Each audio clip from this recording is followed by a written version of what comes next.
This season is really starting to heat up as we get a lot out of episode 4.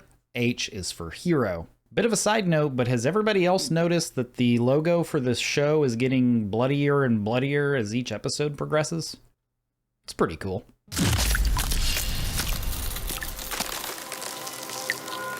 Before I jump into my heavily spoiler-filled recap, I would like to ask you for your thoughts on this episode. So, what did you think? Let me know your thoughts, and also what are your theories on how things might turn out in the remaining 6 episodes of the show. Alright, let's get to it. Kicking things off, Angela and the police seem to believe that Matt is alive and has fled town. Angela would like to confirm this by speaking with Matt and reaches out to Kurt in order to discuss getting in touch with him.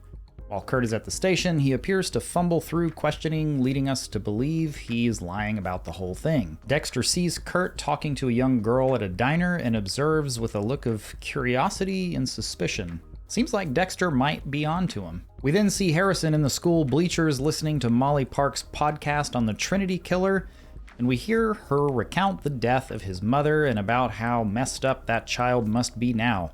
She appears to have not been wrong. The very next scene, Dexter receives an alert of a school lockdown at Harrison's high school, and Angela informs him over the phone that Harrison is somehow involved. After Dexter arrives at the school, we see Ethan being wheeled out on a stretcher. Harrison is found being bandaged up and informs Angela and Dexter that Ethan stabbed him after Harrison declined to help him with a school shooting to get revenge on the other boys. After being stabbed, Harrison says he took control of the knife and accidentally cut Ethan really bad and seems concerned about him being fatally injured. Concerned or hopeful? I think hopeful is probably more accurate. The look on Dexter's face certainly looked like he was not buying anything Harrison was saying during his statement to the police. In the following morning, Dexter notices something about the stab wound not aligning with Harrison's story, and he begins to interrogate Harrison on specifics about the events at school. This frustrates Harrison, and he leaves the cabin to go check on Ethan's status at the hospital, where we see him get into a heated conversation with Ethan's parents. The look he gives at this scene is incredibly dark, as they continue to build on the fact that Harrison is definitely not what we see at surface level. Dexter then gets into the school and performs his own analysis of the crime scene as he further digs for the truth. He role-plays with imaginary Deb to prove via blood patterns that Harrison did in fact attack Ethan first. In a seemingly unimportant scene, Kurt shows up at Dexter's and gives Harrison a drone for some reason. Then in a conversation on Dexter's porch, Kurt seems to try to fish information out of Dexter and his knowledge about Matt and his disappearance. Dexter slips up by saying too much, further piquing Kurt's curiosity. More to come on this in my theories later in the video. Dexter meets with Angela again and is informed charges aren't going to be pressed against Harrison.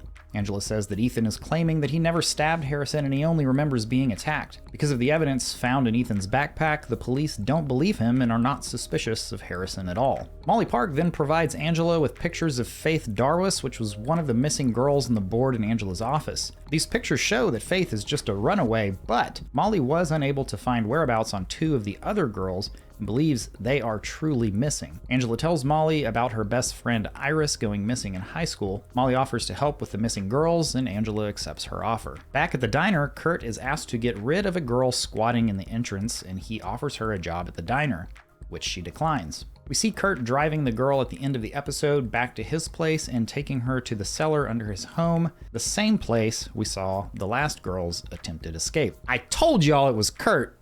I feel certain at this point that the man behind the mask is Kurt Caldwell. The eyes under the ski mask, the identical physique. This is Kurt. See?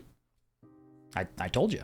Hey, so next week is the halfway point of Dexter New Blood as we get to episode 5, and I am planning on a live stream at some point following that episode. I'd love to have an open conversation with you all about things that have happened up to this point, things we've enjoyed, things we've not enjoyed so much, and what we all are thinking is going to come after that episode. So be sure you're subscribed to the channel so that you know when we go live. Let's get back into this one. Wrapping things up, Dexter searches Harrison's room and finds a straight razor, which Dexter knows to be the weapon used to cut Ethan's leg. The episode ends with Dexter appearing to be very proud of the fact that his son Harrison also has a dark passenger. Okay, roll the theories. After reflecting on the episode quite a bit, I'm beginning to realize one of the most important things to happen in this entire episode was Kurt's visit to Dexter's cabin. At surface level, the gift to Harrison and the conversation with Dexter don't really seem that important, but I believe this is laying the foundation for some major plot points to come. It seems obvious that Kurt is onto Dexter, and that becomes pretty clear in Kurt's conversation with Dexter on his porch. But the biggest thing to happen in this scene was not the conversation,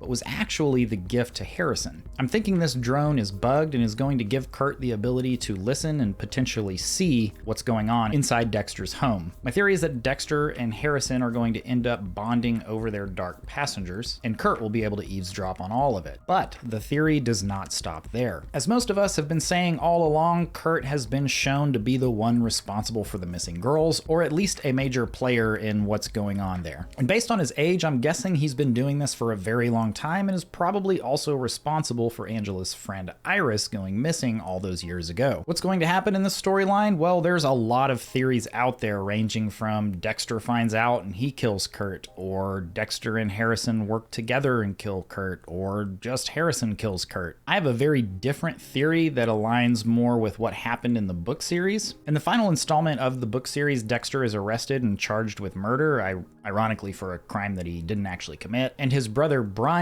has to make a plan for proving Dexter's innocence. So I'm going to take a stab in the dark here and say that Kurt uses the drone that he gave to Harrison to eavesdrop and find out that Dexter was responsible for the death of Matt. To get revenge, he actually sets Dexter up as the one responsible for the missing girls. Dexter is going to be arrested and charged with these crimes, and Harrison will take it into his own hands to prove Dexter's innocence. I know that's pretty out there, but honestly, I think I'd be pretty happy if that's where this show ended up going. So what do you all think of these theories? Are you thinking along the same lines as me, or something completely different? Let me know down below, and we'll see you all in the next one.